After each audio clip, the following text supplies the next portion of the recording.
speaking about the Buddha, one could ask, how is the Buddha same or different from us? What did the Buddha want? And basically what the Buddha wanted was to be happy. But he didn't want to be happy in such a way where the happiness would be there for a few minutes or a few hours or a few days and then would leave. But he wanted the type of happiness that would be permanent and stable. And Buddha couldn't find that anywhere in the manifest world where everything is constantly changing.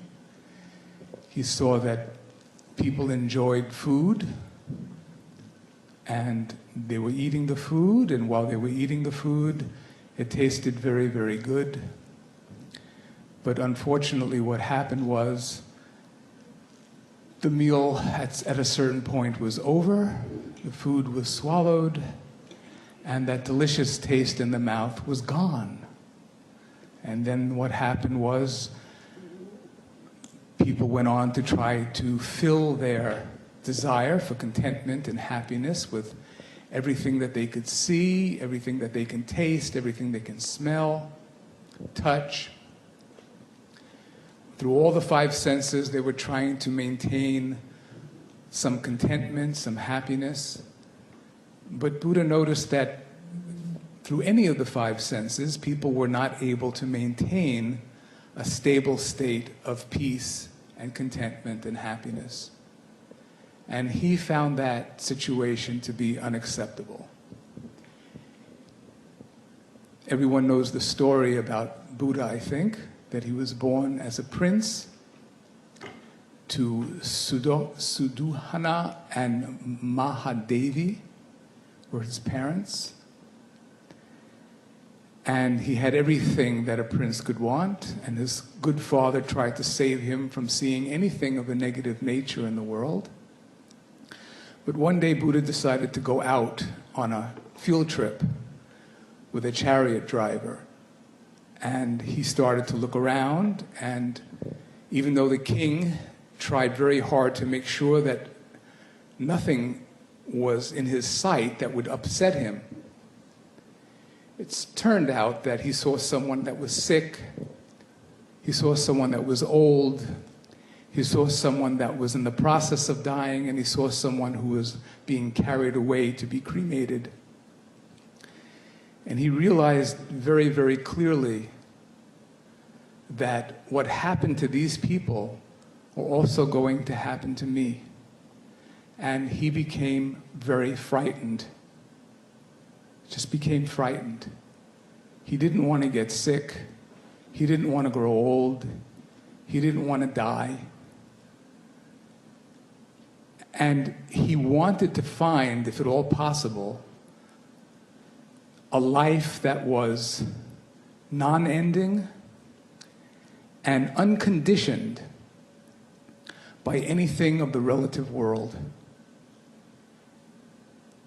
He didn't want his contentment or peace or happiness to be temporary. He didn't want his contentment, peace, or happiness to be limited in any way whatsoever, either by time or by space. And that's what drove him to join a band of ascetics, monks, to leave his wife and to leave his young child, to leave his mother and father and all the princely accoutrements that he had,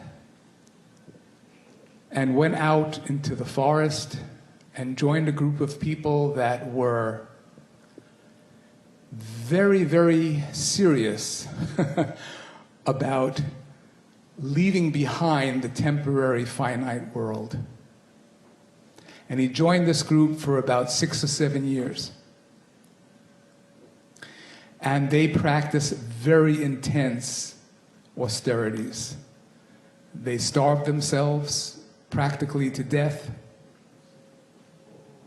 They expose their bodies to intense heat for many, many hours, intense cold for many, many hours, deprive themselves of sleep night after night. And Buddha did this with them for about 6, 7 years. And he was going through a lot of suffering and wasn't finding the permanent peace and contentment that he was desiring. And he wasn't finding the escape from suffering that he was desiring. As a matter of fact, the type of life that he was living was increasing his suffering. And he figured, you know, something's got to be wrong here. And being a wise man, he said, you know, maybe we're going about it the wrong way. Maybe it's okay to have some food at least once a day. Maybe it's okay that when it gets really, really hot, I don't have to force myself to stay out in the sun hour after hour after hour, or force myself to stay in the pouring rain, or never give myself sleep. Maybe after 6 or 7 years, I have to try something different, because what I've been doing has not really been successful. So what Buddha discovered was the famous middle way, where a person didn't overindulge in the senses, but at the same time they also did not overindulge in depriving the senses or depriving the body of necessary food. So he discovered a way that was not too austere, but at the same time still a very disciplined life. And he was meditating, and he sat down under this famous tree, as we see in the picture here. What Buddha was trying to do was to somehow transcend these kinds of experiences that all of us have pretty much every day. And he sat under this famous banyan tree and went into a very deep meditation. And he was tested in many, many different ways by all kinds of offers from the deceiver. And in Buddhism, the deceiver is called Mara. Mara. And the deceiver was trying very hard to get the Buddha away from the experience of that stable state of contentment and bliss. And he tried to offer him every possible thing, every possible sense pleasure, every possible physical pleasure, every possible mental and emotional pleasure, tremendous amount of wealth, anything that one could think of that could possibly provide happiness in the time-space-bound, manifest relative world was offered to Buddha. And Buddha knew already, he knew that this was not going to give him the permanent state of contentment that he wanted. So he rejected all of those gifts. And Mara, the deceiver, sometimes they call him the evil one, it's a great reputation, decided, okay, I'm giving up. This person is serious. He really wants to gain that state of nirvana. In the scriptures, Buddha summarized it like this. When I was a young man, at the beginning of my life, I looked at nature and saw that all things are subject to decay and death, and thus to sorrow. The thought came to me that I myself was of such a nature. I was the same as all created things. I too would be subject to disease, decay, death, and sorrow. But what if I were to search for that which underlies all becoming? For the unsurpassed perfect security, which is nirvana, the perfect freedom of the unconditioned state. The reality came to me is profound and hard to see or understand because it is beyond the sphere of thinking. He found that transcendental level of life, that pure being, the source of everything, and he knew it to be beyond the sphere of conceptualization, beyond the sphere of the mind and the intellect. He says it is sublime and unequaled, but subtle and only to be found by the dedicated. He said most people fail to see this reality, for they are attached to what they cling to pleasures and delights. Since all the world is so attached to material things, it's very difficult for people to grasp how everything originates in conditions and causes. Everything is dependent upon everything else. And in order to have any situation, you need A for B and B for C and C for D. And everything is changing and interacting and moving around. And there is no security there. But people can't see beyond that. They accept the life where sometimes they'll feel safe and sometimes they won't feel safe. Sometimes they'll be at peace and sometimes they won't be at peace. They accept that. And Buddha's saying it's very difficult for them to see beyond that aspect of life. He says it's a hard job for them to see the meaning of the fact that everything, including ourselves, depends on everything else and has no permanent self-existence. If I were to teach this truth, this reality, nobody would understand me. My labor and my trouble would be for nothing. So he was going to not do any teaching at all. He was just going to sit in that state of nirvana, that blissful, unconditioned state, and leave the world to the world. Because he felt there was nothing that he could do. But then it came to him, an insight came to him. He said that, I should teach this truth. For it is also happiness.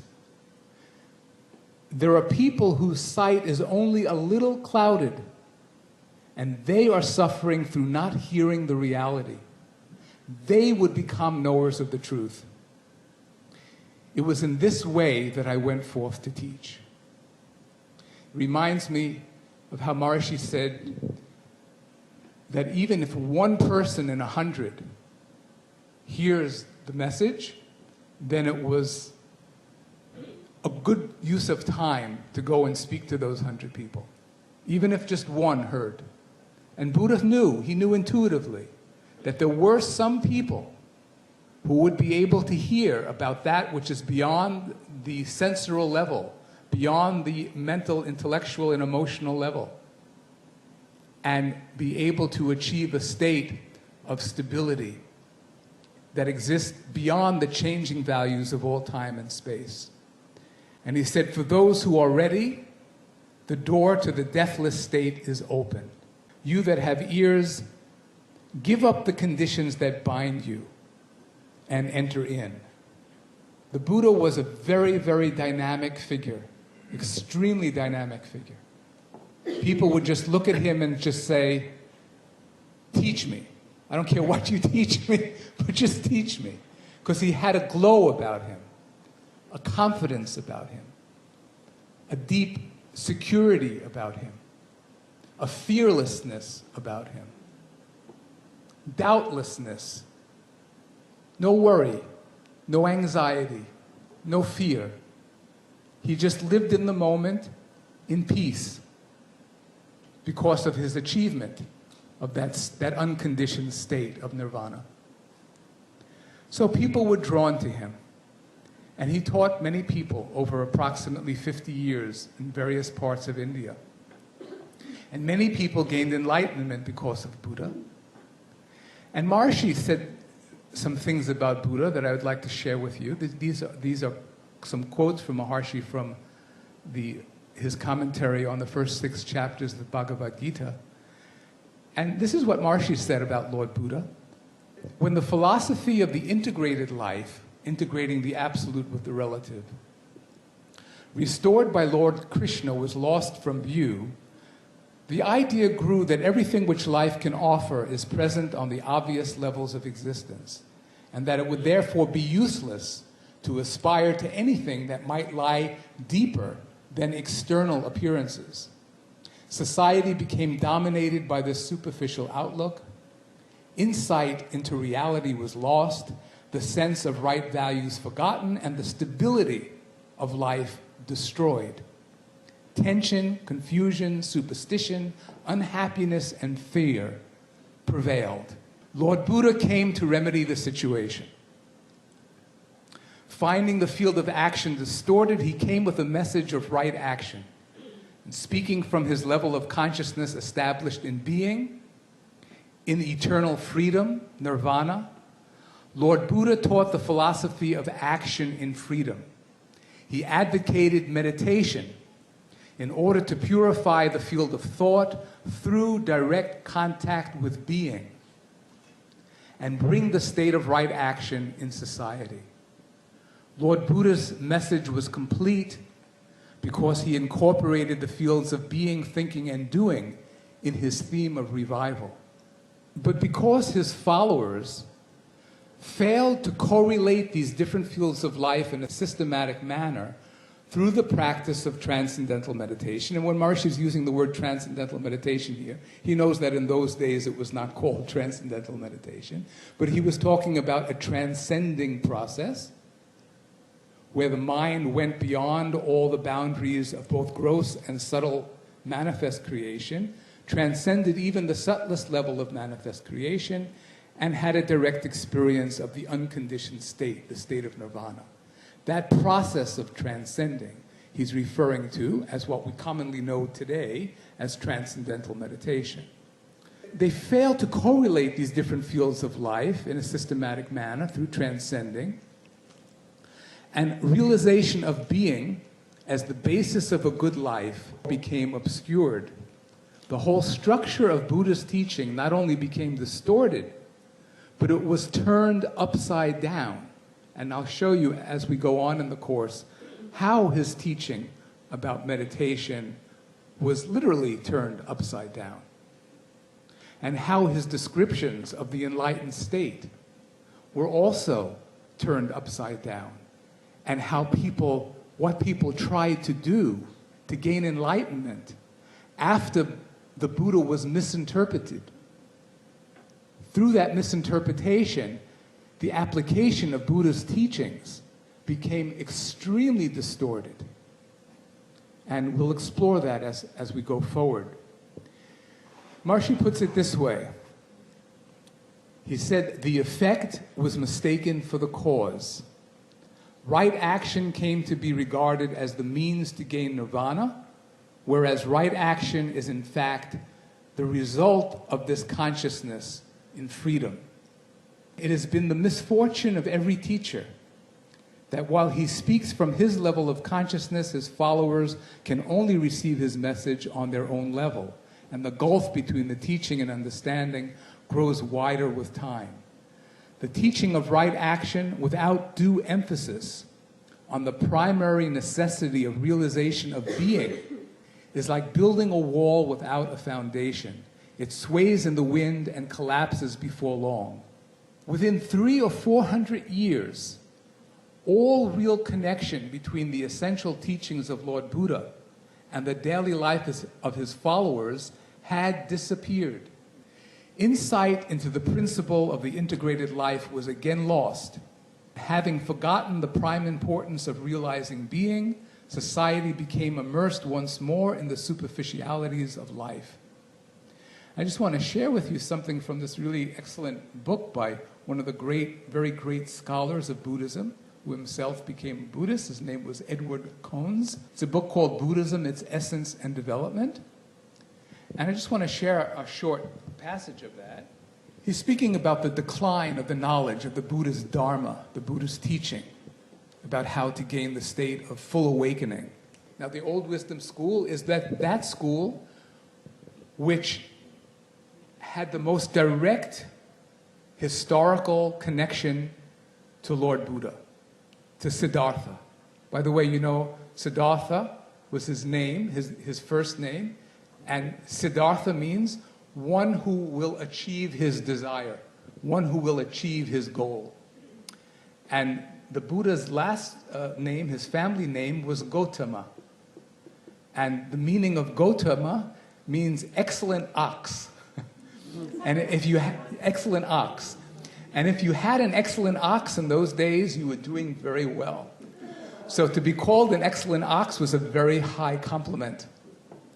So Siddhartha Gautama, and he belonged to a group of that was called the Shakyas. The branch of his family were called the Shakyas. So Siddhartha Gautama was known as Shakyamuni, the wise one of the Shakyas, the tribe of the Shakyas.